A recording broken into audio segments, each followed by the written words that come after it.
All right, we're going live. I'm taking you out there, Bob. All right.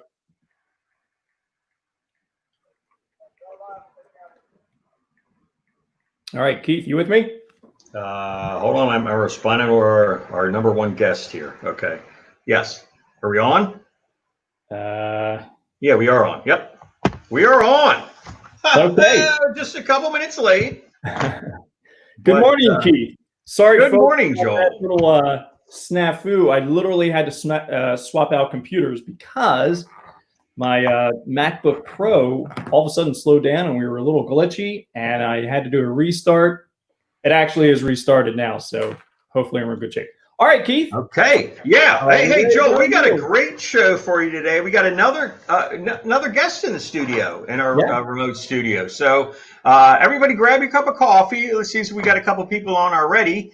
So I got mine. Joel, do you got your coffee? Actually, today, Keith, I'm sporting water once again. Okay, well, I've got water too. You know, I'm not going to get dried out this show. So anyway, sit back, relax, folks. We got a great show. We will be right back. Here we go.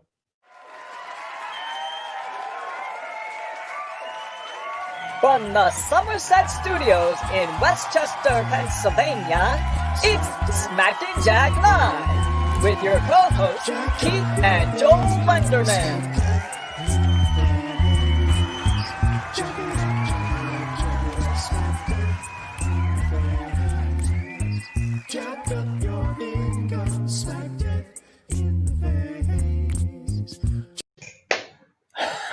Yeah. I love that fade out, Joel. Just love it. Yes. Masterfully done. Masterfully done. Hey, what's going on, brother Joel? How are you this morning? Well, a little flustered at the moment with that last minute change of computers. You know, this MacBook Air that I'm using now has two inputs, and neither one of them are your typical USB. Oh, okay. They're not USB. So you have to have a USB adapter to go into it. My other input, I have nothing else that I can put in there. So it's just, you know, these MacBook Airs are, you know, they're pretty much set up for Wi-Fi, and that's it, you know. Well, can you get a Wi-Fi base or something? You can plug all your stuff into that. I mean, I wonder if there's. I guess, you know, my MacBook Pro, I have all sorts of inputs, so I can hardwire the internet into it. Right. This book here, you can't hardwire into it; it's all Wi-Fi. Yeah. Wow. So anyway, yeah, I've been, you know, I'm running on this old computer, and it still has the that CD-ROM drive or whatever you call it, you know. Right. But I don't think they're even making them anymore. Nope, in any CD in it. No. So. That was bring back the CD. Yeah. All right, Keith, we need to get moving. We have a guest waiting in the wings here. So let's bring him on. Without further ado, we're a little bit running late, so let's get the show started. Yeah. Let's bring him in. All right. So, ladies and gentlemen, we introduce to you our guest this morning, Mr. Bob Miller. Woohoo! Hey, Bob. Where's the clapping, Joel? Oh, yeah. Sorry. There we go.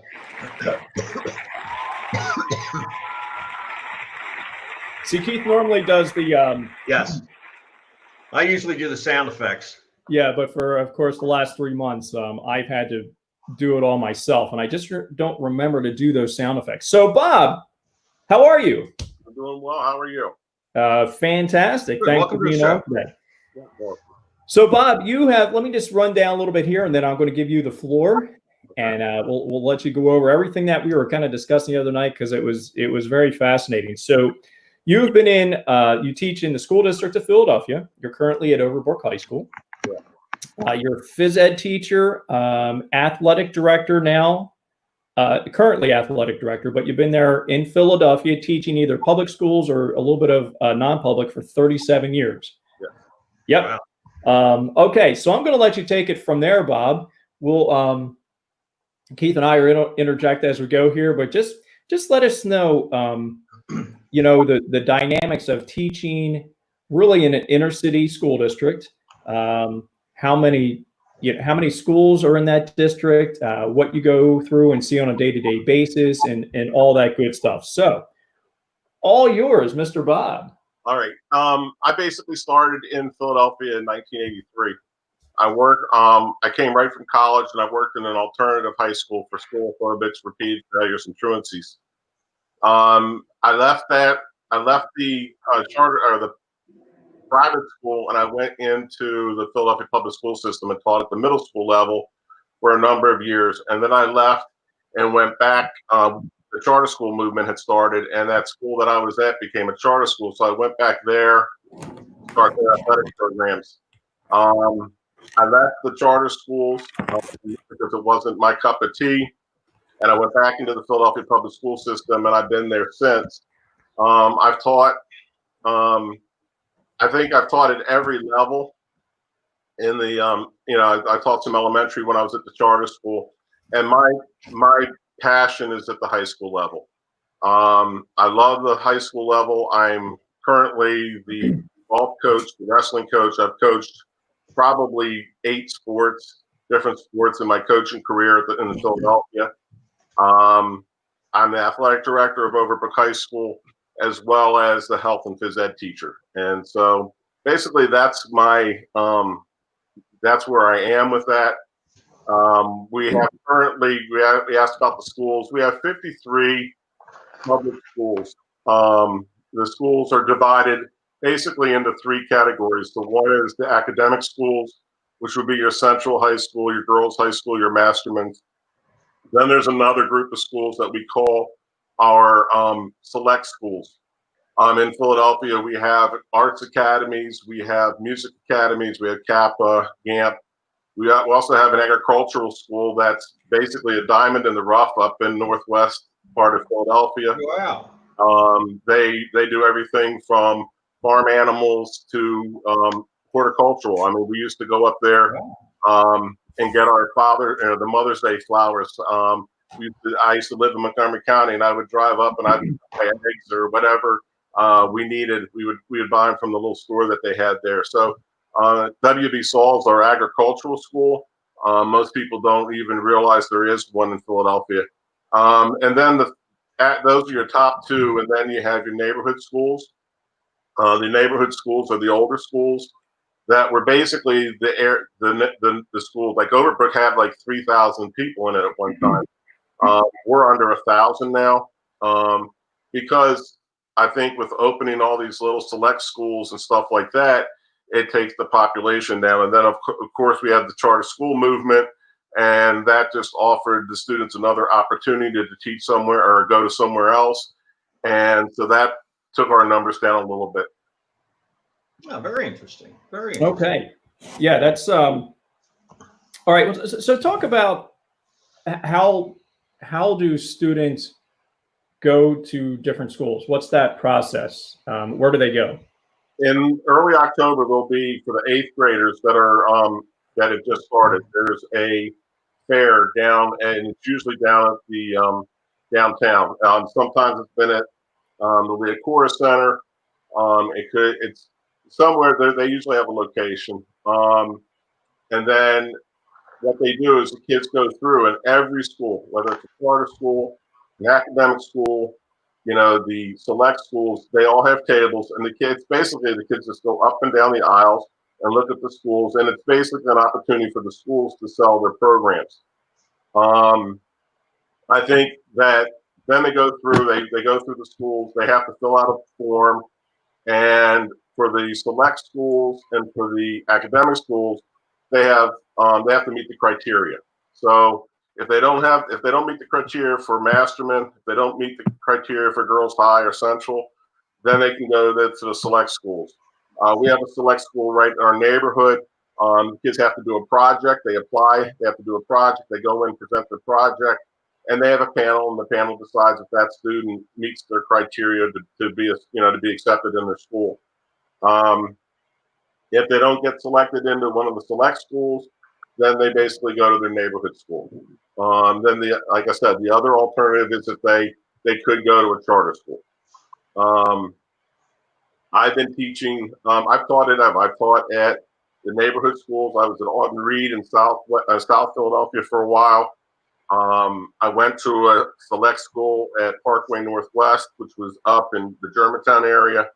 I was there for a while, and then I came to Overbrook. Now, I've been at Overbrook 7 years. I plan on staying at Overbrook until I retire. I mean, I love Overbrook. I mean, I didn't go to the Philadelphia Public School through the Philadelphia Public School system, but there's just something about the students at Overbrook that, I mean, I don't want to go anywhere else. That's great. And one of the most famous kids to come out of Overbrook is who? Well, there's two. What's that? There's two, actually. The youngest is probably people know about is Will Smith. Right. So Will Chamberlain is a graduate. Oh, no kidding. Oh, no kidding. No, I didn't know Will was from. If you know basketball, then most people know about Will Chamberlain. Oh, no kidding. And then if you're younger, in the younger group, probably Will Smith. Okay. Yeah, you see, do you see Will Smith still? Does he come back from time to time, or? Will Smith's been around. When I came to Overbrook, I think one of the things I had a teacher, I had an administrator there, a principal, who wanted me to kind of fix up the gym. And so I had developed this project, and one of the first projects was to put new backboards in the gymnasium because the backboards were kind of dilapidated, and to make them electric, because back then they used to have a hand crank ones. We had to crank it up. Right. Baskets. And I reached out to Will Smith, and he was able, and he basically donated money to help that process. So Will Smith has had an impact since I've been there, and like I said, I've only been there for 7 years. But yeah, that's great. So is he one of your contacts in your phone? Like you just scroll down. I have his business out in Los Angeles. Nice, good. Now all these schools you were talking about, are they are all within public school domain? They're not. Yes, they're all within. The only thing that's not in the public, well, if you know the charter school movement,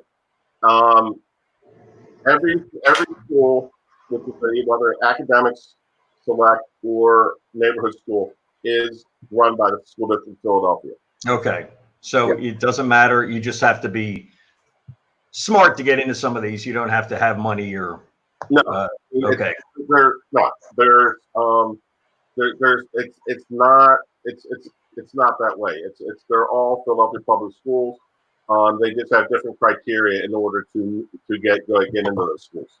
Okay. Let me ask you a question. As far as the lockdown you've been doing, how's that? It's Joel's told me a bit about it. In the suburbs, I'm sure is different than the city. What's your attendance during maybe not every kid has access to a computer and all that kind of thing. Yeah, I think we left the building on March 13th, and because it was unprecedented and it was a time we had to do some scrambling. I think the district did a wonderful job. We had a period of where we were doing enrichment and review. Because they knew that all the students in Philadelphia at that point didn't have laptops and stuff. Right. And so they, like I said, I thought the Philadelphia public school system did a great job with it. They were able to get the money together, get laptops out to each of the kids. I know that even though we weren't in the building, we were allowed to bring a core group in. They disseminated the laptops so that every student in Philadelphia had the opportunity to have a laptop. They didn't have a laptop at home; they got one. Mm-hmm. So, and then we started on our virtual classes.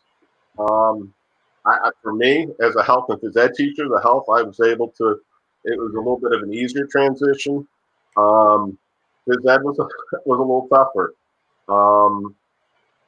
Because I'm sitting there giving them the stuff online and hoping that they're going to do it. And, I'm there with them. I had office hours. I was in there all my class. I had class time.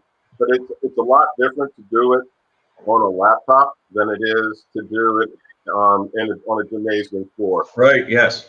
So I'm sitting there doing the warm-up exercises on my living room floor. I can't tell if the kids are doing it or not, but when I'm in the gym, I'm able to, okay, stop twisting around, stop, they could be just sitting there for a while now. So, I thought the phys ed part was tough. It was definitely tough on me. I'm used to moving around instead of sitting on a laptop, so I definitely got the COVID extra weight put on. So I kind of feel like it was tough.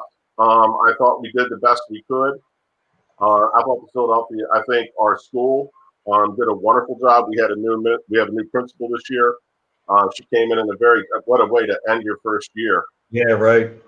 But I mean, Dr. Lee did not miss. She didn't miss anything. I mean, we had our climate people contacting kids that weren't coming on. If one of the teachers did not see, like we had to put we had a table, like some type of a chart, and we had to put down who we saw.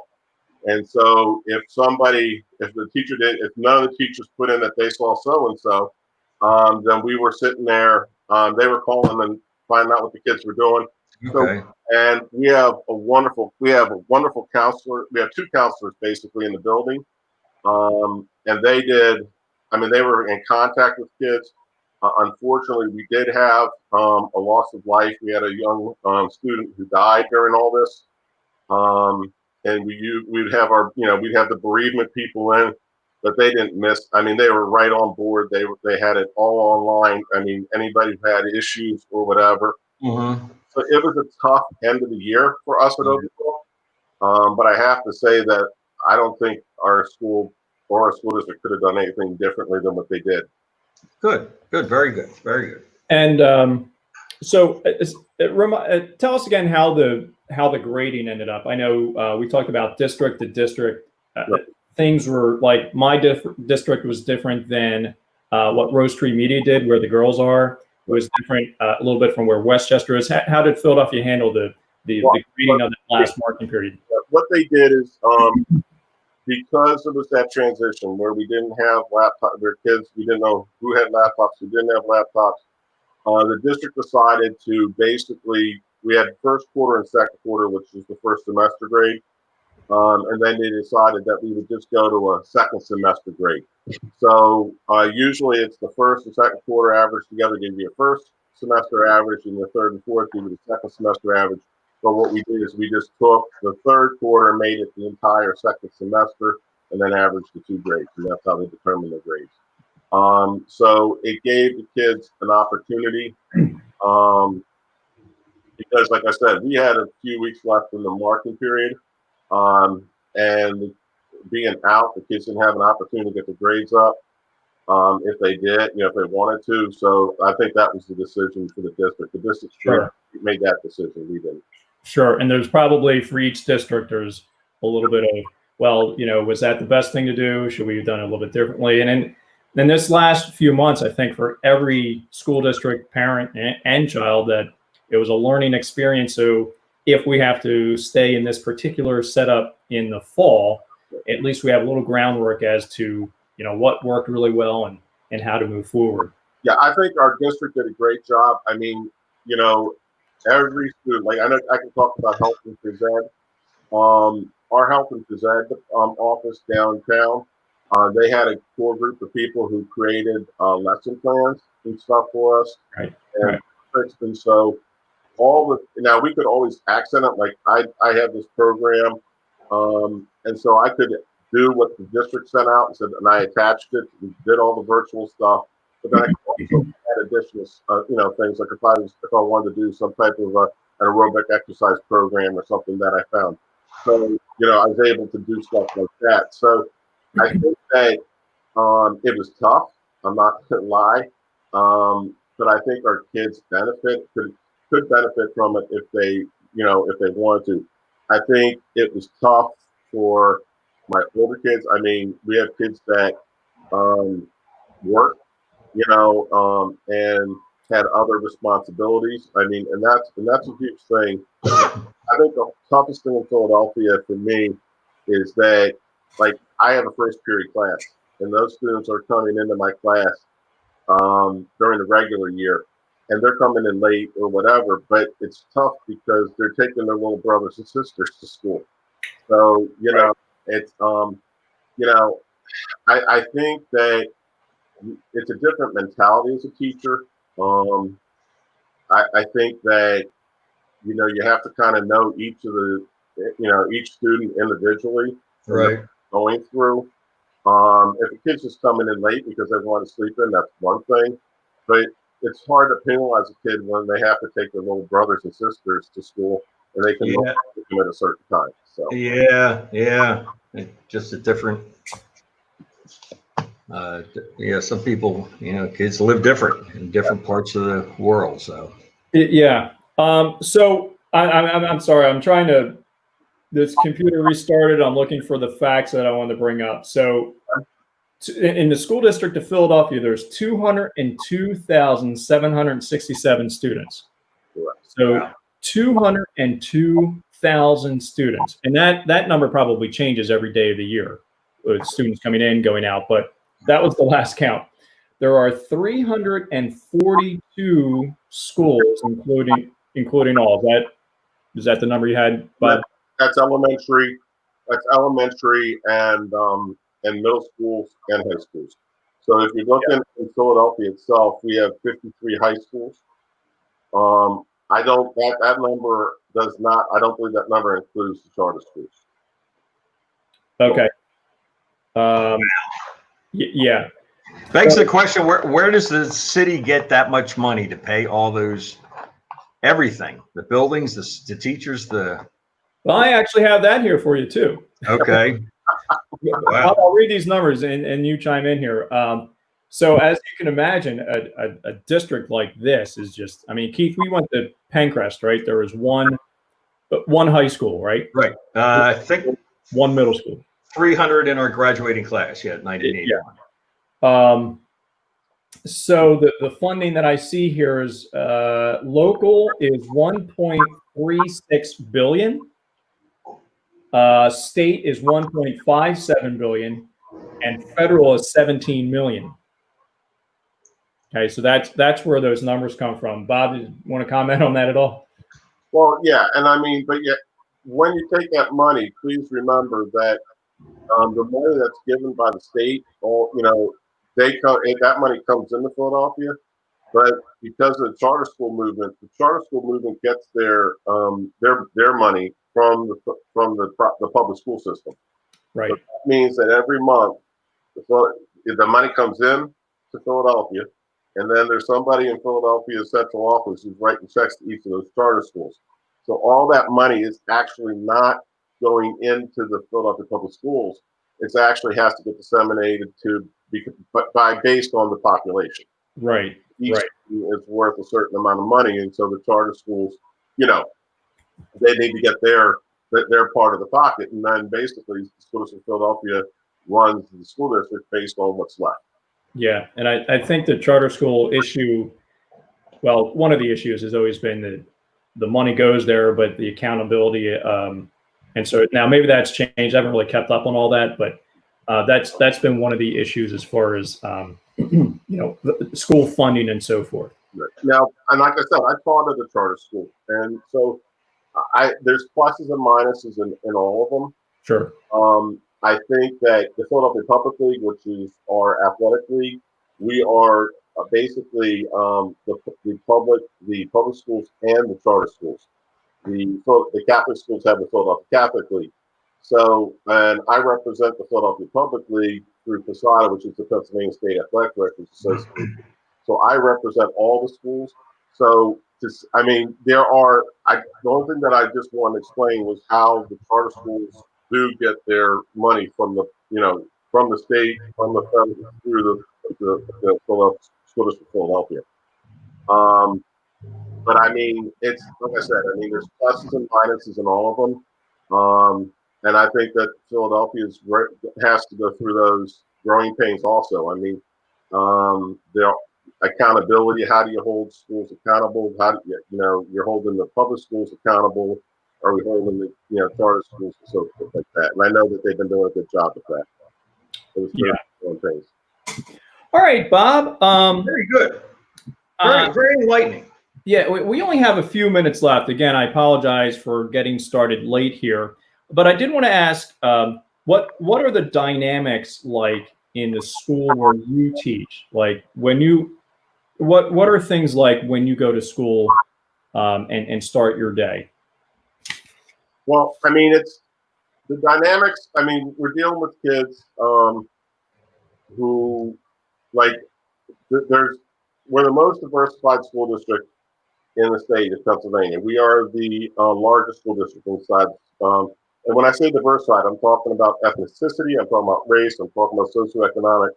So we have young people who are coming in who, are basically may not have eaten that morning. So, you're dealing with that. You're dealing with, are the kids, their health and their welfare. One of the things that I think that we deal with is just making sure that we have contact with our kids, seeing where they are. I think you have to kind of feel them out. So there's that period. Getting the kids in, getting them motivated. I mean, I know that's a word that is, you have to motivate the kids. We have to motivate the kids, and I think that that's why athletics is such an important part of my life, is because that's a motivational tool that we use for those student athletes who want,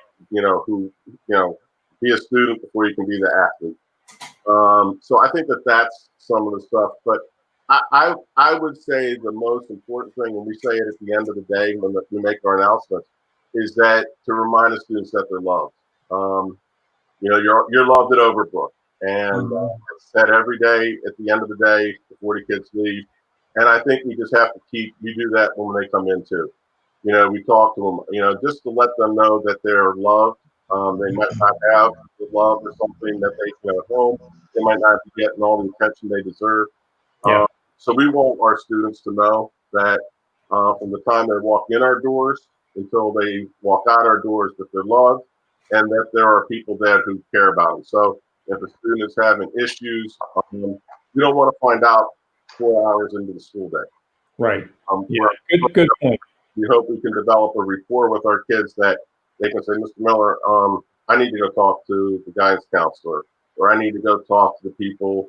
We have different organizations that come in and work with our kids, and so sometimes they won't go to the guidance counselor. Sometimes they'll go to Promise Corps or someplace like that.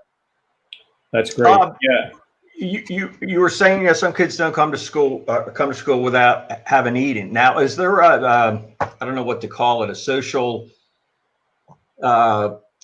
workers there that aren't necessarily in public schools out in the suburbs just to keep an eye on some of the kids that are, if you don't eat, you can't really learn because you're hungry. So we open up the cafeteria. We have a free breakfast program. We have a free lunch program. Most of our schools, our population, most of the kids fall below the level that allows us to offer free lunches and stuff and free breakfast to the kids. So there are breakfast and lunch are offered to the children. I think that was one of the hardest things when they shut the buildings down, was how do we feed the kids of Philadelphia? I mean, not just Overbrook, but elsewhere. Make sure that these kids are maintaining they're getting food and stuff like that. And they did a wonderful job. They had areas all over Philadelphia where the kids could come pick up bags and during the day, and there would be breakfast in there and there'd be lunch in there. So like I said, I can't tell you. I mean, I've worked in Philadelphia for 37 years. And I think Philadelphia did a wonderful job. I mean, we're talking about maybe a resurgence in COVID in November and December. If that does happen, hopefully it doesn't from my athletic standpoint. But if it does happen, I think not just in Philadelphia, but I think all over, I think the schools are going to be a lot, better prepared for what's coming ahead. But we're always going to have that underlying issue of getting the kids fed. Most districts don't have to deal with it, but in Philadelphia and other inner cities, that for some of the kids, that's the only food they're getting. So I think in the suburban districts like around here, it's just a small number of students who rely on the schools for meals. Probably completely the opposite of Philadelphia. But I agree with you, Bob, that sometimes as a teacher, the content is like the last thing on the list for the child. There's there's life, there's love, there's, all those other things that actually need to take place before you can address content in whatever curricular area you're teaching. And a lot of times we are that parent outside of the household, for a lot of these kids, not just us, but all the teachers who work in the building. Well, I know, and I'm not trying to say that they don't have parents, but I can tell you I'm also the wrestling coach at Overbrook. One of the pluses of teaching in Philadelphia is I am allowed to also coach. And I'm a wrestling coach. And over the years, my significant other would come to the wrestling matches and be with the kids and got to know you. And Joel, we brought the kids to church. I mean, we've had some social functions at our church. Yeah. And my kids are like, yo, we want to go to this. And I'm like, all right, the kids, they're sitting there calling me dad, or, and everybody's looking at me like, what the heck's going on? Or, they call Sue mom, and I mean, it's, they want love. They don't, they may get some of it, but kids just want to be loved. And I think that's one of the things that I love most about my job is that everywhere I go at Overbrook, whether it's Dr. Lee in the main office, all the way down to, our building engineer, they love the kids, and kids need that. I mean, that's part of that emotional health that they need. They need to know that somebody cares about them. Right. Awesome. And that maybe kids out in Joel's district might not think about that either. It's just something that takes for granted. But in at-risk families or whatever, yes. I don't think a kid can get enough love. Yeah. I mean, I've worked with our youth at our church, and I love the kids, and the kids know that. I mean, Joel's two daughters work with me with the accolades and stuff. I don't care how much love you have at home. You can't get enough love, and I think that's one of the things that when Dr. Lee came in the building, she wanted to make evident that you're going to be loved, and because everybody needs to be loved. So that's that. Very good. All right. Good. With that, we are right up against our time. Bob, thank you so much for being on today. Thank you, Bob. Very enlightening. There was a whole lot that I learned about not only your job, but the whole, district of Philadelphia that I'm pretty sure that most people don't know. Those of us who live out here in the suburbs and so forth. So thank you for being. And quite frankly, maybe there's people that don't want to know some of the stuff, and it's great that you brought your love to light of, I say this when I go to my athletic directors conferences. I teach courses there. We're a different animal. If you think that all schools are like Wallingford, Swarthmore, Rose Tree Media, they're not. And I think that when you hear things about, the inner city, you hear negative things, on the news, but it's, I love the kids. I mean, people say, I've been there for 37 years. It is. It's tough. I'm not going to say every day is easy. But, I love my job. I said to Joel earlier this week, I mean, anybody can go to a Wallingford, Swarthmore, or Rose Tree Media and teach. I mean, you can walk in the door. It really takes a special person to go in and have to basically do everything, be a parent, be a mentor and stuff like that, which is what we do in Philadelphia. And so I commend all the Philadelphia teachers and administrators because it's a unique place to work. I love working there. I feel I make a difference there. And that's kind of what that's why I do it every single day. Very good. Cool. Very good. All right, Bob, we're gonna say goodbye to you. Yes, and hopefully we'll see you again, Bob. But do me a favor, next time you stop by, can you bring Will with you? Because I know you guys are good buds now, so it would really help boost our ratings a little bit there. But on all seriousness, thank you very much for spending your morning with us and enlightening us about what you do. And all right, Bob. I'll see you tomorrow, right? All right. Bye-bye. Yep. Thanks, Bob. Take care. Have a good weekend. Thank you. All right, brother Keith. So very good, Joel. Yes, at the time that we need to get out of here. Yeah.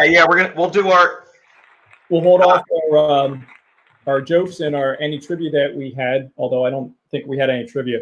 But so sorry again, folks, for late getting on today. I'm still having some issues starting up my other computer. I might have to update that, and I'm never good at updating technology. Let's say hi to everybody first before we go, Joel. Jim was on first. Tara, hello, Tara. Bitsy's on.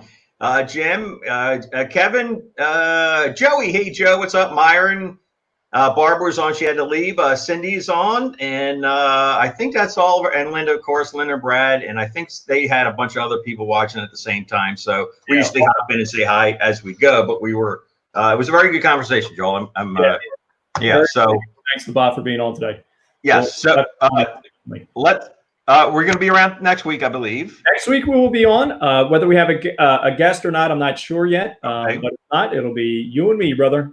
Okay. Yep. We'll do some jokes and we'll get some silly stuff out of the way. And probably after that, we're going to do 4th of July, so we might not be around. I don't know exactly what day that is, but we'll see you next week. So remember, thanks for stopping by, guys. 1 second. You deserve a thought of your own, so be in touch to learn, laugh, and live. Thanks, guys. See ya. Have a good day. Thanks. See ya.